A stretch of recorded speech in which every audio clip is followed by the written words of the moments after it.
There's a moment most people miss, a moment so quiet it doesn't even feel like a decision at first. It's the moment you stop reaching. No dramatic goodbye, no final message trying to explain everything one last time. Just stillness. And what feels like nothing on your side starts becoming everything on theirs. Because when you mirror an avoidant silence, you're not just stepping back, you're stepping into a space they've always controlled. And for the first time, that control begins to slip in a way they don't understand. At the beginning, they don't react the way you might expect. There's no sudden realization, no instant message filled with emotion. In fact, it almost looks like nothing changed at all. They go on as usual, quiet, distant, unbothered on the surface. And if you're not careful, this is the part that pulls you back in. The illusion that your silence didn't matter. But what you don't see is what starts happening underneath that calm exterior. Because silence, when it's expected, feels safe to them. Silence, when it's mirrored, feels different.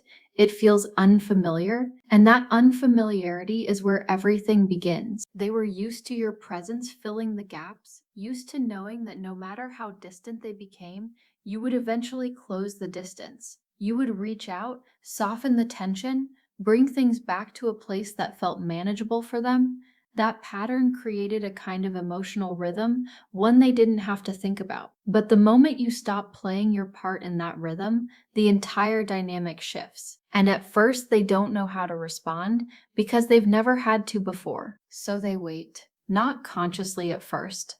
It's subtle, a passing thought like, they'll reach out soon, a quiet expectation that things will go back to how they always do. But as time moves, something starts to feel off. The silence stretches longer than usual. The space you left behind doesn't fill itself, and that's when the first crack appears. Not in what they show, but in what they feel. Because now your absence isn't predictable anymore. And unpredictability is something they don't handle as easily as they pretend. This is where it begins to shift from comfort into curiosity. They start noticing the silence, not as background noise, but as something active, something intentional. They may not admit it even to themselves, but there's a subtle question forming in their mind: why aren't you reacting? And that question doesn't go away, it lingers. It repeats. It starts to echo in moments they can't distract themselves from. What used to feel normal now feels slightly unsettled. And the more they try to ignore it, the more noticeable it becomes. Because here's the part most people don't realize. When you stop explaining yourself, when you stop chasing, when you stop trying to fix what they broke, you remove the one thing they relied on without ever acknowledging it: your effort, your consistency, your willingness to close the emotional distance they created. And without that, they're left alone with something they've spent a long time avoiding: their own thoughts. At first, those thoughts don't come all at once. They come in fragments, small flashes of memory, conversations that replay in pieces, moments they didn't think twice about before suddenly carry a different weight. And it's confusing because they're not used to sitting with emotions that don't have an immediate escape. Usually, distance is their escape, but now distance is all they have.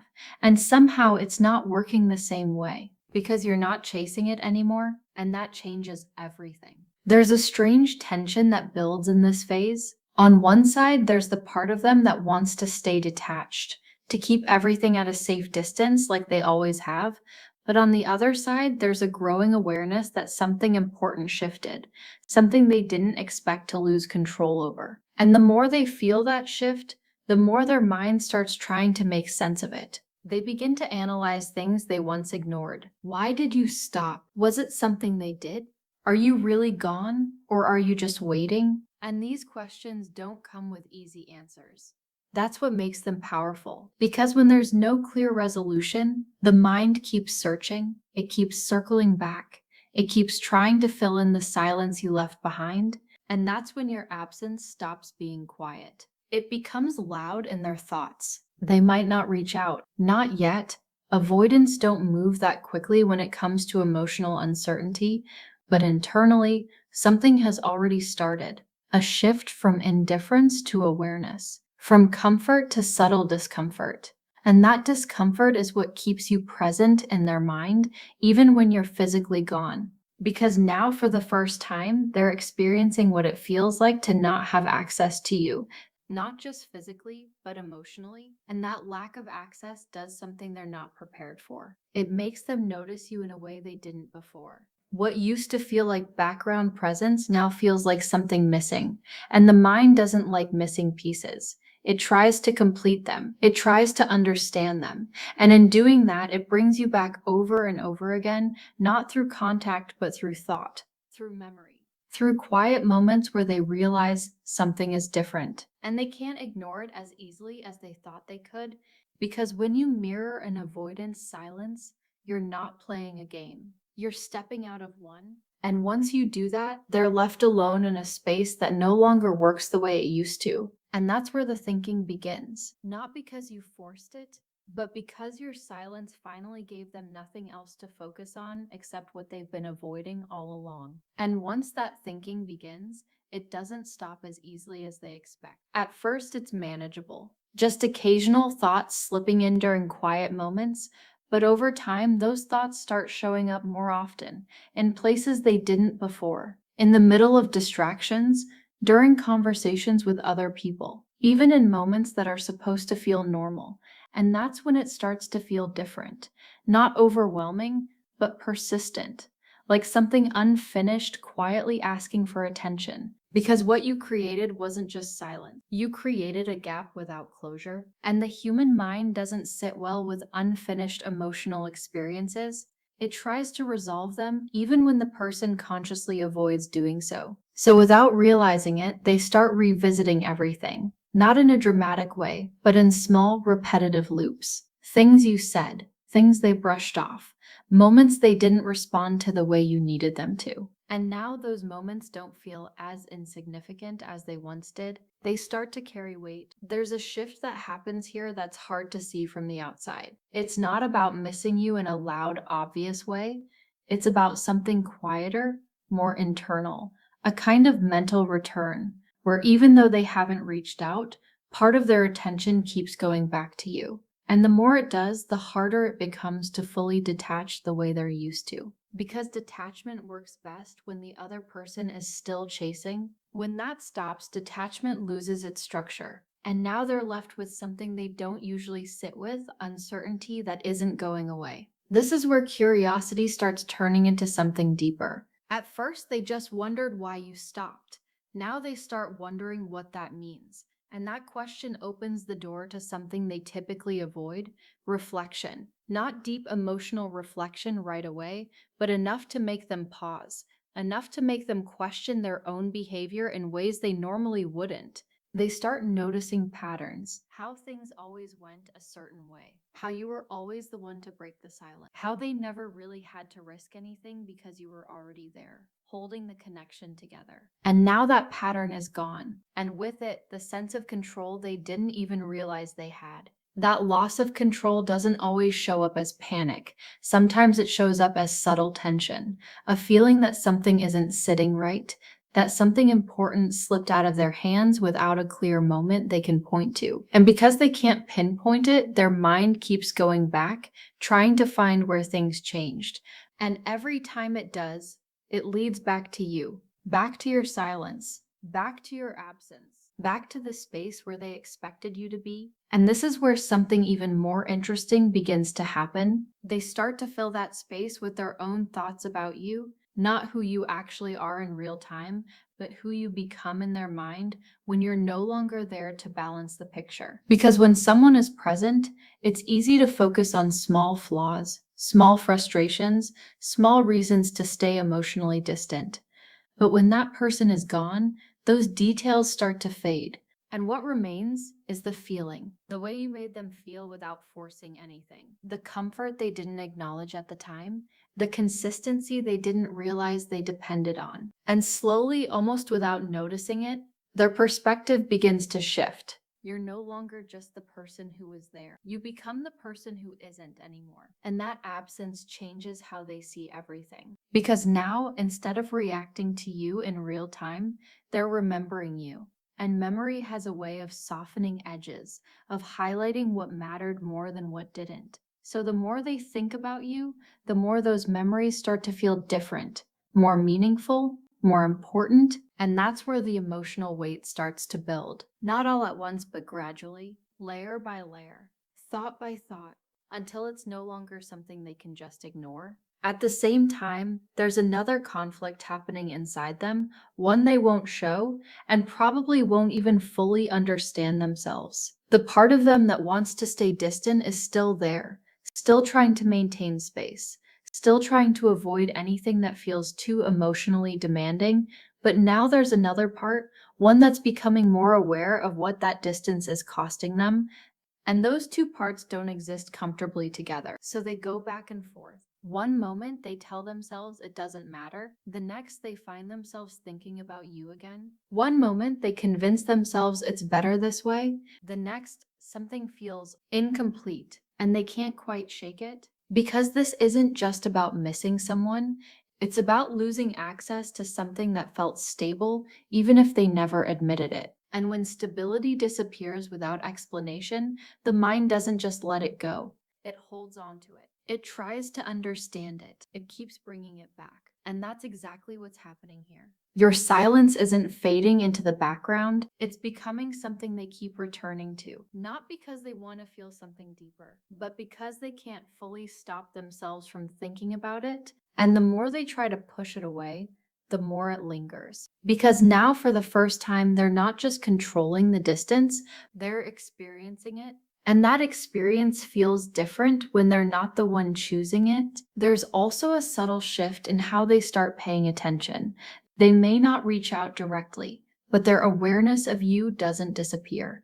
If anything, it becomes more focused, more intentional, even if it stays hidden. They start noticing things they didn't before, looking for signs without fully admitting that they are, not in an obvious way, but in quiet, almost unconscious ways. Checking without checking, thinking without planning to, noticing your absence in places they expected your presence. And every time that happens, it reinforces the same feeling. Something has changed, something they didn't expect, and something they can't fully control. That lack of control is what keeps the mental loop going. Because when things feel predictable, the mind rests. When they don't, it stays active. And right now, nothing about this feels predictable to them. Not your silence, not your distance, not your energy. And that unpredictability is what makes you stay in their thoughts longer than you were when you were right there. Because before, they didn't have to think about losing you. Now they do, even if they don't say it, even if they don't act on it, even if they keep everything inside. That thought is there, quiet, persistent, growing.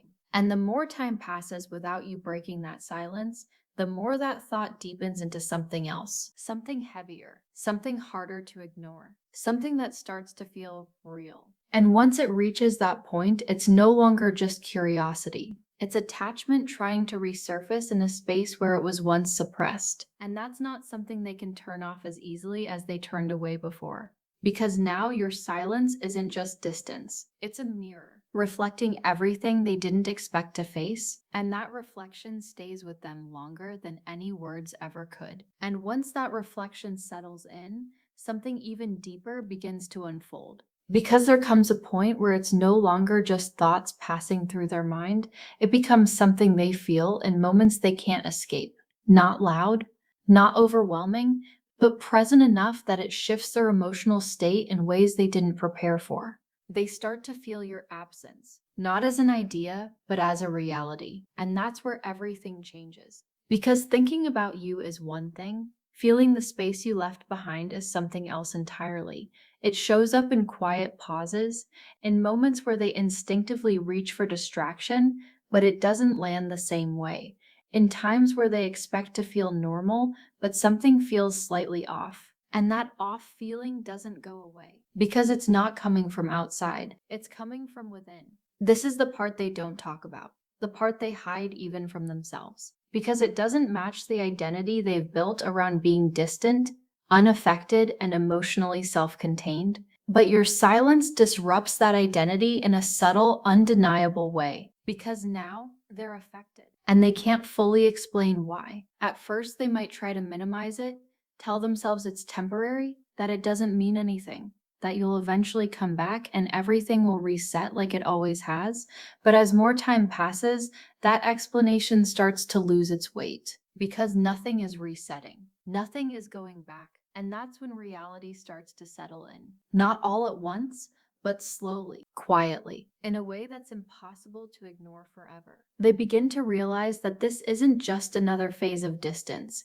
This isn't the usual pattern. This is different. Because you're different now, your silence isn't reactive.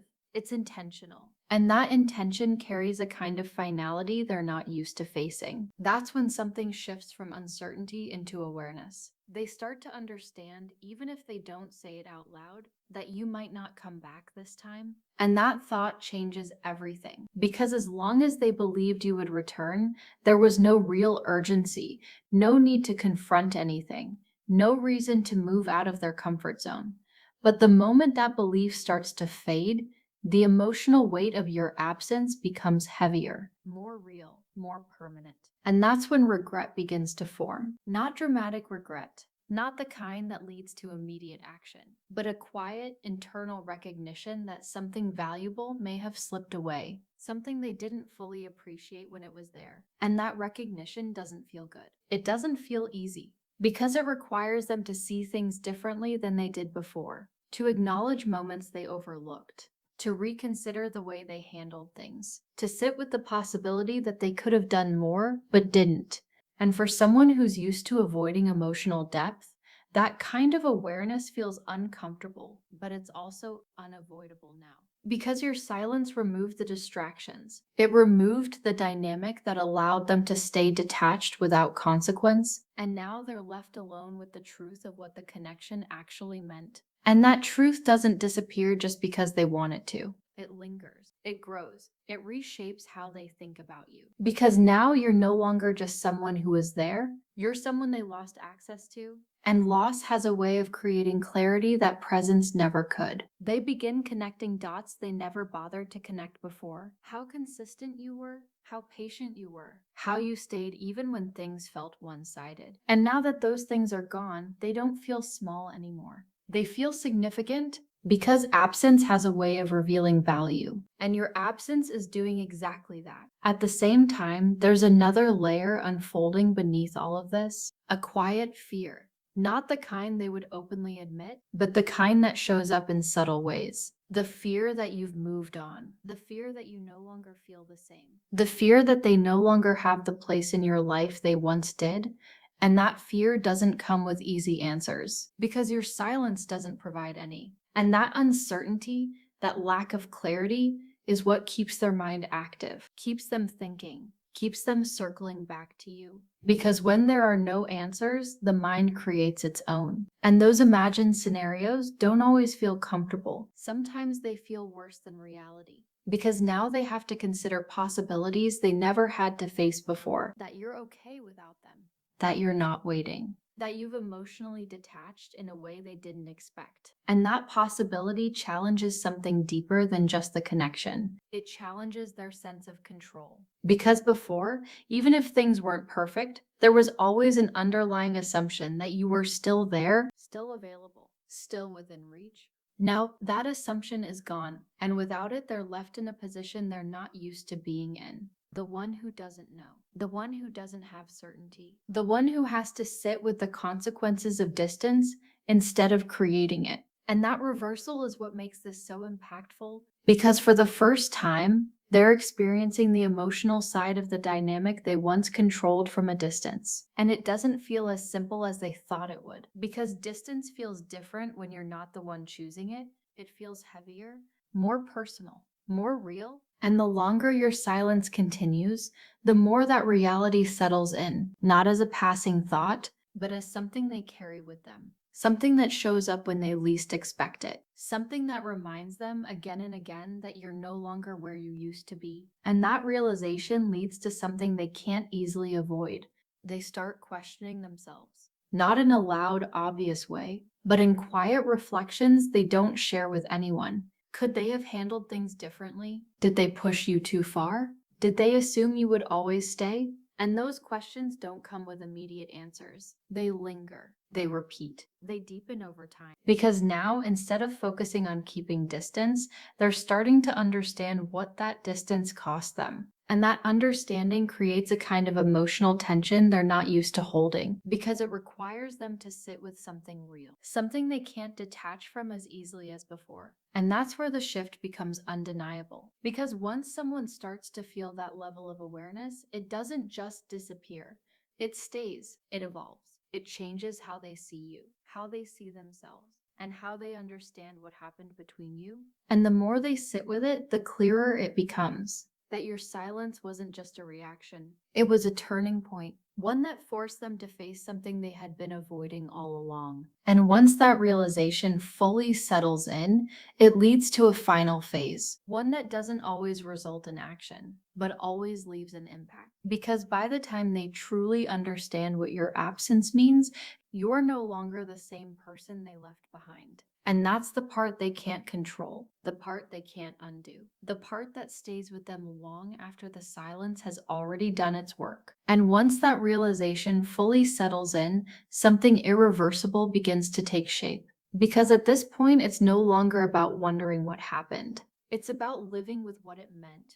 Your silence has already done what words never could. It didn't argue. It didn't chase. It didn't try to prove anything. It simply stepped back, and in doing that, it forced everything into clarity. Not instantly, but deeply. And now they're left in a space where they can't go back to how they used to see you. Because once someone recognizes the value of something they lost, even quietly, it changes the way that absence feels. It stops being neutral. It starts becoming personal. There's a shift in how they carry you in their mind now. Before, you were part of their present, something they could access when it felt convenient, something that existed within reach, even if they didn't always move toward it. But now, you exist differently. You exist as something they can't reach anymore, and that difference creates a kind of emotional weight that doesn't fade easily, because now, when they think about you, it's not tied to control. It's tied to distance they didn't fully choose, and that's what makes it linger. They may still not act on it. They may still hold back. They may still stay silent on the outside, but internally, something has already shifted too far to go back. Because your absence has turned into something meaningful, not just a missing presence, but a reflection of what they didn't fully appreciate. And that reflection follows them in quiet moments, in unexpected thoughts, in comparisons they didn't mean to make. Because once someone experiences a connection that felt grounding in a subtle way, losing it doesn't just disappear from memory, it becomes a reference point. And that's what you've become now. Not just someone they knew, but someone they measure things against without even realizing it. They might meet other people, have other conversations, move through life in ways that look completely normal on the surface, but something will feel different. Not dramatically, just enough to notice. Because the familiarity you brought, the consistency you held, the emotional space you created without forcing anything, isn't something that easily replaces itself. And that realization doesn't always come with action. Sometimes it just stays as awareness. Quiet, persistent, unspoken. There's also something else that begins to settle in at this stage. A kind of acceptance, but not the peaceful kind. More like a recognition that something has already changed beyond their control. Because at some point they stop expecting you to come back. Not because they fully let go, but because reality slowly teaches them that you're not returning in the way you once did. And that's when the silence feels final. Not just temporary, not just part of a pattern, but something that marked an ending, even if no words were ever said. And endings without closure have a different kind of impact. They don't wrap things up neatly. They don't give the mind a clear place to stop. They leave space, open space. And that space is what keeps the memory alive longer than expected. Because without closure, the story doesn't feel finished. It feels paused. And that pause is what keeps bringing them back to you mentally. Even when they try to move forward, even when they distract themselves, even when they convince themselves it doesn't matter anymore, there's always that small part that remembers, that replays, that wonders, not in a way that controls their life, but in a way that never fully disappears. Because your silence didn't just end something, it imprinted something, something they carry now, something they didn't choose to carry, but do anyway. And the deeper part of this, the part that rarely gets talked about, is what happens to you through all of this. Because while they're going through this internal shift, you've already gone through yours, quietly, without them noticing. While they were still holding distance, you were learning how to live without needing to close it. While they were still expecting you to return, you were learning how not to. And that growth, that internal shift inside you, is what makes this entire dynamic irreversible. Because by the time they fully understand what your silence meant, you've already become someone who doesn't move the same way anymore. You don't feel that urgency to fix things that aren't yours. You don't feel pulled toward inconsistency. You don't feel the need to explain your worth to someone who couldn't hold it when it was right in front of them. And that changes everything. Because now, even if they were to come back, it wouldn't meet the same version of you they left behind. And somewhere on some level, they sense that. Even if they can't fully articulate it, even if they don't consciously admit it, they feel the shift. They feel the distance not just in space, but in who you've become. And that realization carries its own kind of weight because it introduces something they didn't expect to face. The possibility that they didn't just lose access to you, they lost the version of you that would have stayed. And that's not something they can undo, not with time, not with thought, not with silence. Because your silence wasn't passive, it was transformative. It changed the dynamic, but more importantly, it changed you. And that's what makes it powerful, not because it made them think about you, but because it helped you step out of a cycle that was never built for your peace. And in doing that, you didn't just create distance, you created clarity. Clarity that doesn't fade just because time passes. Clarity that stays with you, the same way your absence stays with them. Because at the end of all this, it's not about whether they come back. It's not about whether they reach out. It's not even about whether they fully understand what they lost. It's about what your silence revealed to them and to you. Because while they're left thinking about what your absence means, you're no longer defined by it. You've moved beyond the need for answers, beyond the need for validation, beyond the need to be seen by someone who couldn't fully see you when it mattered. And that's the part that completes this entire shift. Because in the end, your silence didn't just make them think about you, it showed you that you no longer need them to.